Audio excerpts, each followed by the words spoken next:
Ladies and gentlemen, good day and welcome to the JB Pharma's Q2FY26 earnings conference call as on 12th November 2025. As a reminder, all participant lines will be in the listen-only mode, and there will be an opportunity for you to ask questions after the presentation concludes. Should you need assistance during the conference call, please signal an operator by pressing star and then zero on your touchtone phone. I now hand the conference over to Mr. Jason D'Souza, Executive Vice President at JB Pharma. Thank you, and over to you, sir. Thank you, Sagar. Welcome to the Q2FY26 earnings call of JB Pharma. We have with us today Nikhil Chopra, CEO and Whole-Time Director, Kunal Khanna, President Operations, and Narayan Saraf, the CFO at JB Chemicals and Pharmaceuticals Limited. Before we begin, I would like to state that some of the statements in today's discussion may be forward-looking in nature and may involve certain risks and uncertainties. A detailed statement in this regard is available in the Q2FY26 results presentation that has been sent to you earlier. I would like to hand over the floor to Mr. Nikhil Chopra to begin the proceedings of the call and for his opening remarks. Thank you, Jason, and welcome to all of you on today's call.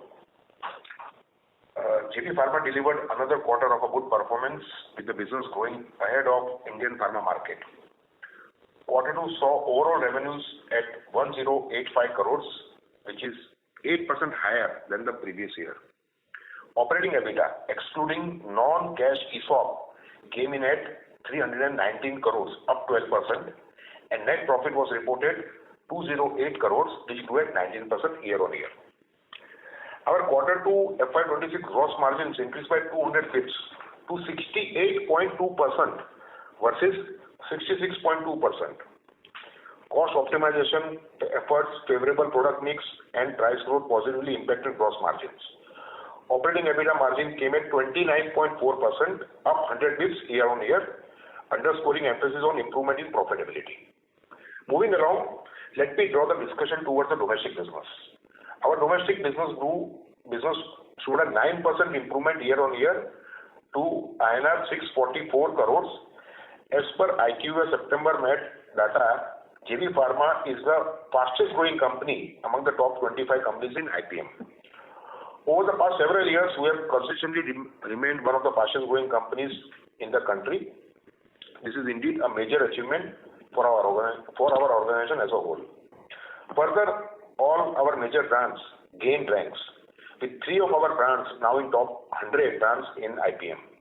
We have now 6 brands in top 300 in the IPM. The business continues to be driven by strong brands with key franchises outperforming the market. As per IQVIA Met September 25 data, the result franchisee, that is Rosuvastatin franchisee, has crossed 100 crores in revenue.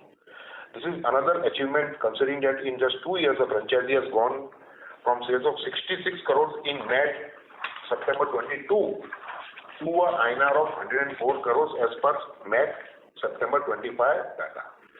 We now have 6 brands franchises, each demonstrating healthy and sustained growth. Moving on, let me address our international operations. Quarter 2 FY26 saw the business delivering 7% improvement year-on-year to a INR of 441 crores. This was driven by strong trends in our CDMO segment. CDMO business reported 20% year-on-year growth to a INR of 113 crores for the quarter. We have a robust pipeline of products lined up for our global partners, and our order book remains strong for H2 FY26. International formulations reported a revenue of 306 crores, up 2%. Russia market recorded strong growth for the quarter, whereas our other markets stayed subdued. We expect growth to return in H2 FY26. More of that we'll talk in our Q&A. JB remains steadfast in advancing revenue growth while deepening its focus on the cost discipline and organization agility. Our continued emphasis on the domestic and CDMO segments will be instrumental in sustaining both top-line expansion and margin strength. With a resilient balance sheet and a culture rooted in the execution excellence, we are poised to navigate the future with confidence and steer the company into its next phase of strategic growth. I would now like to request Mr. Narayan Saraf, our CFO, to continue with his views on the financial performance. Over to you, Narayan. Thank you. Thank you very much, Nikhil. Good afternoon, everyone, and welcome to JB Pharma's Q2FY26 earnings call. Now, to take you through the financial updates for the second quarter, revenues for the quarter were at 1,085 crores, representing an increase of 8% year-on-year. The domestic business to international business mix was 61% to 39% for H1 FY26 versus H1 FY25. The domestic business, formulation business segment reported revenues of rupees 644 crores with a growth of 9% year-on-year. And as per IQVIA March September 25 data within the IPM, the company maintained its outperformance with a growth of 12% versus the IPM growth of 8%. In international business, the segment reported a growth of 7% year-on-year at rupees 441 crores. International formulations grew moderately by 2% year-on-year to rupees 306 crores, and the CDMO category grew strongly, recording an increase of 20% year-on-year at rupees 113 crores due to good sales momentum. Revenue from the API category were at 22 crores as against 19 crores in the previous year. Operating EBITDA, which is excluding non-cash ESOP, by 12%, grew by 12% to INR 319 crores for Q2 FY26. Operating EBITDA margins increased by 100 basis points to 29.4% for Q2 FY26. For H1 FY26, operating EBITDA, excluding one-off impact in Q1 of rupees 15 crore due to merger scheme, grew by 13% to rupees 649 crores. Operating EBITDA margins was 29.8%, an increase of 110 basis points as compared to H1 F25. Gross profit margin grew to 68.2% compared to 66.2% in Q2 FY25. Cost optimization efforts, favorable product mix, and price growth aided the margins improvement by 200 basis points. Overall, overheads, including employee costs, were contained, which also aided operating margins. Finally, net profit increased by 19% to rupees 208 crores for Q2 FY26 and increased by 17% to INR 410 crores for H1 FY26. Excluding one-off impact due to merger scheme, net profit for H1 grew by 20% to rupees 421 crores, an improvement of 180 basis points. The operating cash flow in H1 FY26 were at 363 crores. Cash tax increased to 116 crores. The company's gross debt as of 30th September 25 was at rupees 7 crores versus 14 crores as on 31st March 2025. Net cash and cash equivalents, including investments in mutual funds, were at 939 crores as on 30th September 25. The net capex addition for H1 FY26 was 46 crores versus 49 crores in H1 FY25. We remain confident on a positive outlook through opportunities for the company and providing value to our stakeholders. That brings to my end of my opening remarks. I now request the moderator to open the forum for the Q&A session. Thank you very much. Thank you very much. We will now begin with the question and answer session. Anyone who wishes to ask a question may press star and then one on their touchtone phone. If you wish to remove yourself from the question queue, you may press star and two. Participants are requested to use handsets while asking a question. Ladies and gentlemen, we will wait for a moment while the question queue assembles. Again, to register for a question, please press star and then one.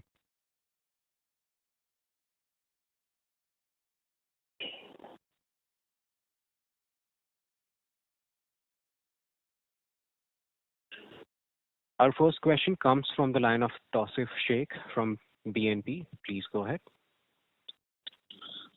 Thanks for the opportunity. My first business on the domestic business. Just want to check whether our domestic business was impacted to the new GST rates, and can you help us provide the growth of acute and chronic? growth for this quarter to help this thing better? With respect to GST, the business was not impacted at all. Whatever numbers you see are without any significant impact on channel for the GST as far as GST implications go. Overall, our growth has again outpaced the market. If you really look at Q2 numbers, the volume growth for the market was in the range of 0.5 to 0.7%, whereas our volume growth was close to 4%. And we have always kind of, maintained that the reason why we'll be able to grow above the market is because we'll grow at least 3 percentage points above the market with respect to volume growth, and that trend continues to maintain.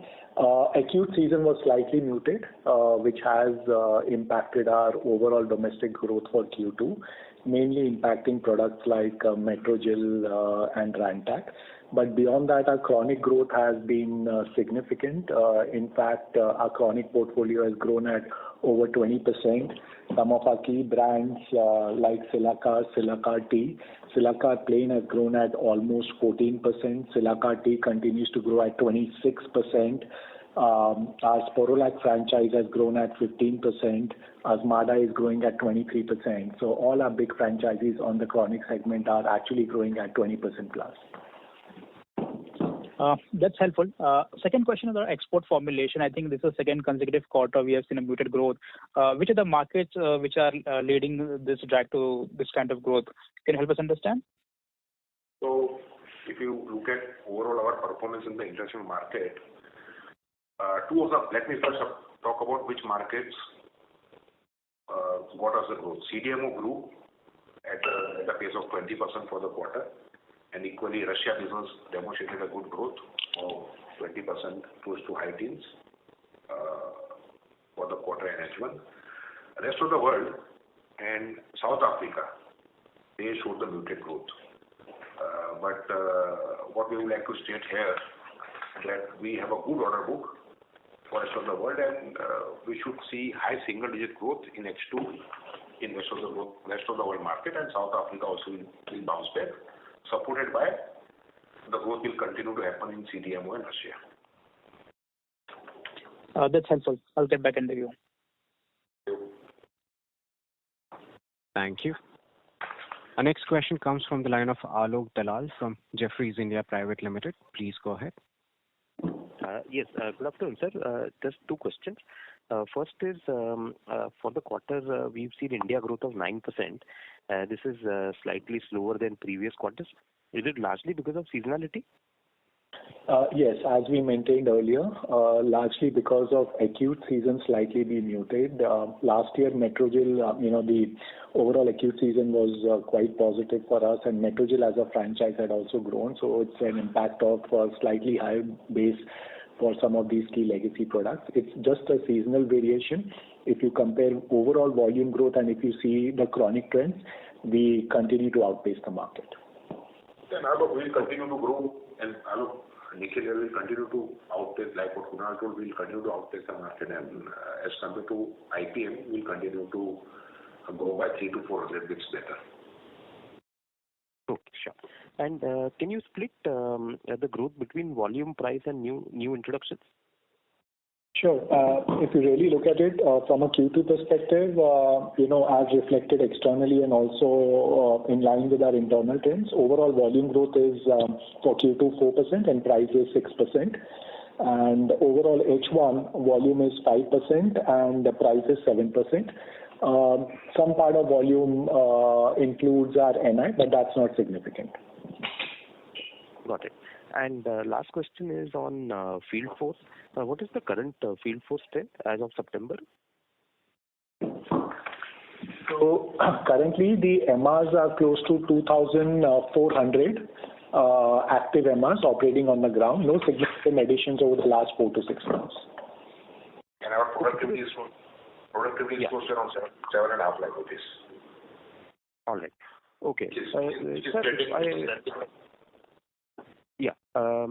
Sir, if I look at the March presentation, so the field force strength was about 2,800. So has there been some attrition, about 300, 400 MRs? No, I think that is including the managers, Alok. Okay, this is on the ground, feet on the ground.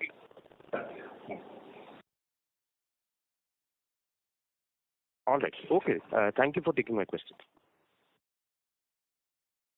Thank you. Our next question comes from the line of Rashmi Shetty from Dolat Capital. Please go ahead. Yeah, thanks for the opportunity. Again, a follow-up from for the export market. You mentioned that, South Africa and US, we have seen some sort of struggle over there, while Russia, which had seen slowdown in first quarter, has seen a good season this quarter, and that's why it has picked up. But what exactly in US and South Africa, the struggle is? Is it related to any sort of pricing pressure or delayed product launches or anything? If you can give a bit in detail, though I understand that in the second half we will be recovering, but what is the temporary issue over here? Yes. If you look at South Africa, we have been, over a period of time, we have been diminishing our overall participation in the public market, tendering. So that is the reason, and it takes time in South Africa as a market where we have been highly relying on public tendering. But still, this public tendering participation and the contribution to business a couple of years ago was 65%. Today it has come down to 35%, and private has gone up. But we are looking at how do you propel up the growth in the private market. So that will come. That we are confident. US. But no pricing pressure. We don't take any price reduction in US. US has been a quarter where our last year base was high because of some supply would have been on the higher side, but it has been a trend. We do around $12 million business, $10 to $12 million business every quarter.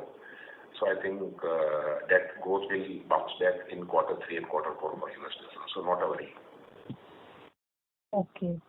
And in domestic business, what kind of price hikes we have taken? I mean, the blended price hike for this year. We have already taken it, or we'll be taking it now? So it happens product to product based on when the price hikes are due for a particular set of brands.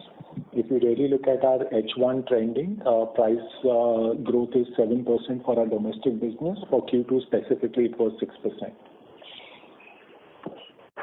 And so we continue to maintain our guidance of 12 to 14% for a domestic market, expecting that the H2 will pick up due to the chronic segment. Absolutely. As we've always maintained, we will continue to outpace the market. And even if you really look at the volume growth figures compared to the IPM, we continue to be 3% higher than the market volume growth figures, and we'll continue to maintain that. So we will be looking at 12 to 14% growth for our domestic business. Okay. And last quarter, you mentioned that gross margin guidance would be in the range of 67%. You still hold that because we are running at 68% now. And similarly, if you can guide on the EBITDA margin, whether you're retaining your guidance of around 27 to 29%.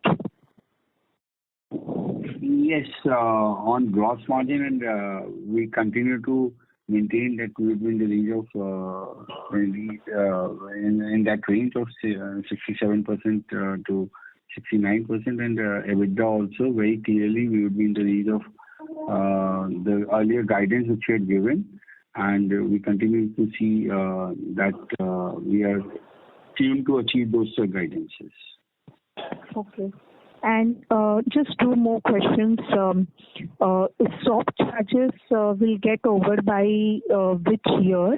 And in case our optical portfolio gets consolidated, that is from FY28, what kind of gross margin improvement or margin we can see? Because our base business itself is now at around 29% EBITDA margin. So how much expansion can we expect from there? On the opthal side, and Narayan can take the ESOP question later. On the opthal side, the perpetual license gets triggered in December 2026. So from calendar year 27, we will see a significant improvement on the overall gross margin profile. We don't want to significantly peg any number or give any guidance, but just to give you a sense that even our opthal portfolio, the overall margin profile will be probably higher than our standalone domestic business current margin profile as well. So that gives you an indication of what the margin boost will look like. Okay. And on the ESOP charge, we see that the balance charge which is left is approximately 47 crores, and the year till which it will be charged is FY27. However, very clearly we see 10 crores getting charged in quarter 3 as per quarter 2. Okay, 47 crores for this year you are saying?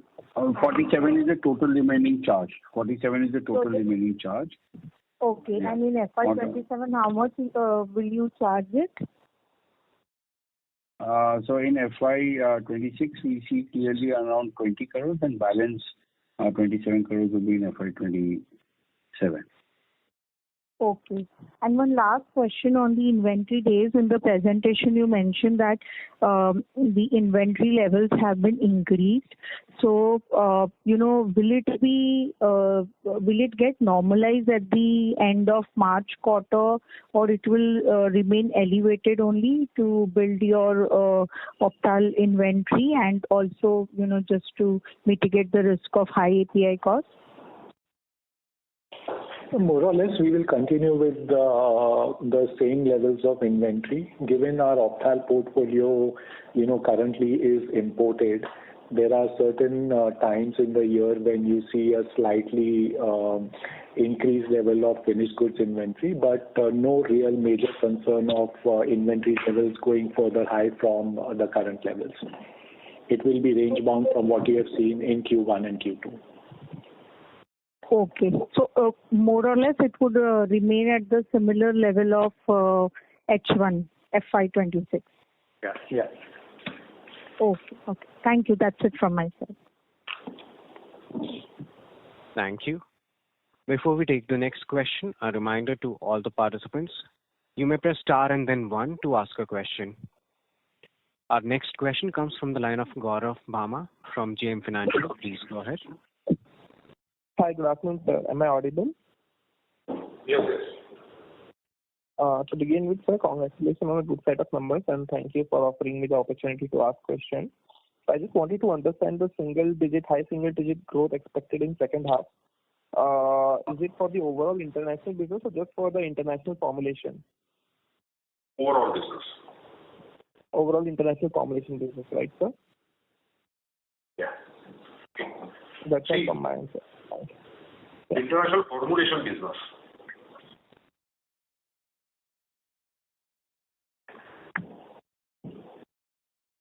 Hello. Thanks. Yeah. We'll take the next, sir. Sure. Participants, you may press star and then 1 to ask a question. Our next question comes from the line of Abdul Qadir Puranwala from ICICI Securities. Please go ahead. Hi, sir. Thank you for the opportunity. So first question is pertaining to the ESOP charge. So clarity as to, what is this charge pertaining. Currently, there has been some buyout already. And at what price is this ESOPs been issued? Narayan, you want to take it? So basically the charge which we see is in quarter 2 is around 10 crores. And as I mentioned earlier, we continue to see the charge of 10 crores even in quarter 3. And the ESOPs which have been issued has been issued as per the rates which were governed and at the SPA. Shared, not as per the agreement which has been signed by each of the employees. So I think it's at different rates for different employees. So some of our key leaders have been given ESOPs at different rates. It is as per the agreement with the employees. It's different for different employees. I hope I was able to answer your question. Yeah, thanks for that. And second one is on the India business. So on the acute side, I heard the comment about the season not being that favorable. But sir, could you just help us understand, why there would be a dip in this portfolio in QT? There will be, sorry? So was there a dip on this portfolio? Because when we talk about a chronic growing at 20%, your overall growth was at 9%. So what we maintained was that the key brands in chronic grew at 20% plus, right?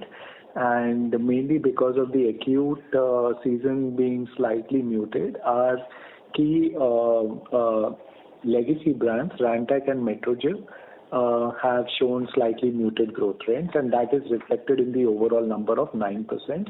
Having said that, if you really look at the overall volume growth numbers for the IPM and for us, IPM volume growth for Q2 is just around 0.3%, which is again a reflection of the muted season, whereas our volume growth internally is 4% and externally also is reflected at 3%. So whatever dip you are seeing, majorly in some of our two large brands of acute and overall reflected in the acute portfolio, is a function of how the market has behaved.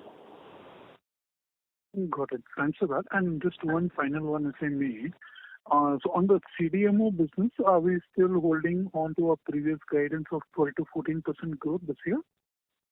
Yes, we should be able to maintain that growth momentum. If you look at the quarter growth, as Nikhil mentioned earlier, we grew at 20%. Our H1 growth also currently is looking at 14%.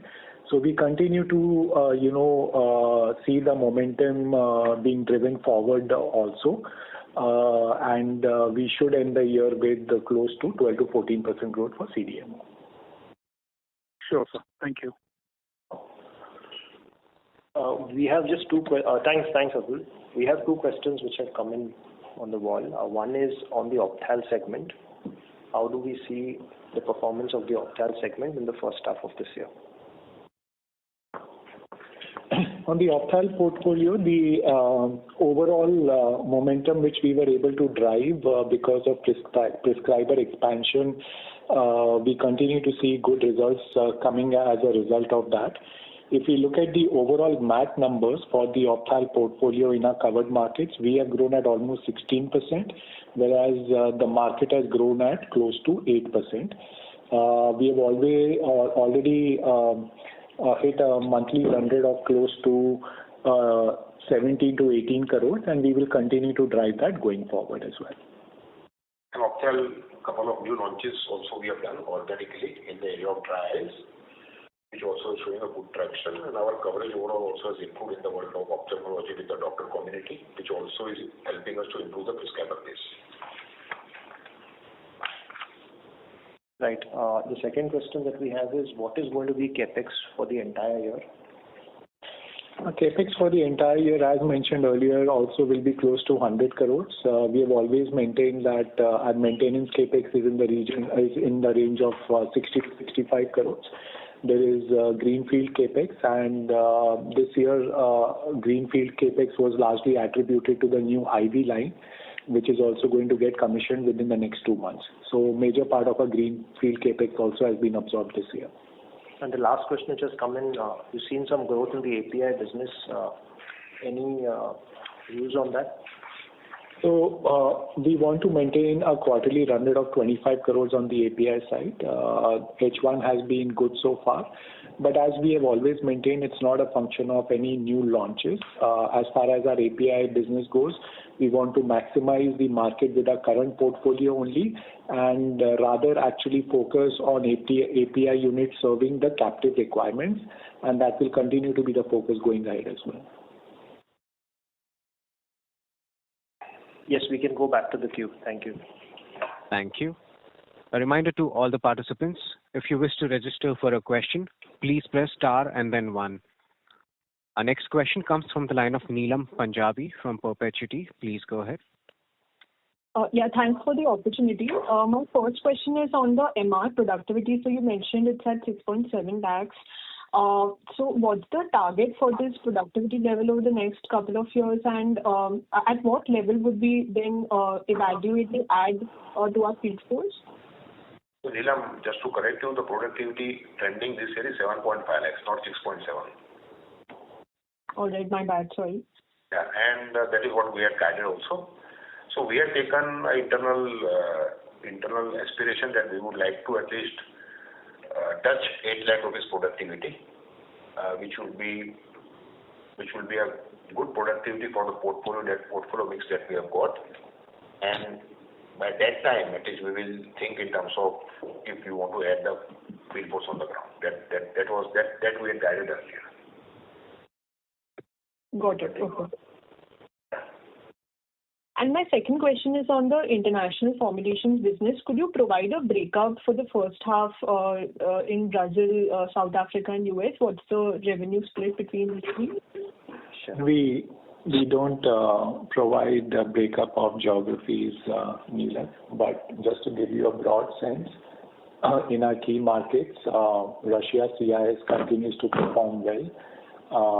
South Africa and US were slightly muted, but given the order situation, we will continue. We see them the trajectory changing there in H2. APAC is on a good track as well, and that will continue to be parts of it. These are our key markets, and that's how the trending will happen. Got it. That's it from my end. Thank you.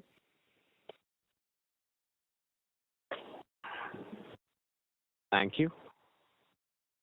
Ladies and gentlemen, that was the last question. I now hand the conference over to Mr. Nikhil Chopra for closing comments. So thank you all for coming for the investor conference for JB. And we continue to outperform the market, particularly what is happening in Indian pharma market, growing at 300 to 400 bits better than the market. A lot of marquee projects are on in the world of CDMO, which will help us to drive mid-teens growth for CDMO business. And as committed, right now our India plus CDMO contribution is close to 70%, which will only go up to 75% to 80% in the coming time. And that will help us to drive better EBITDA margins and continue to guide the street in terms of any revision that we want to do in terms of our cost margins as well as EBITDA margins. Thank you all once again. Thank you. Thank you. On behalf of JB Pharma, that concludes this conference. Thank you for joining us, and you may now disconnect your lines.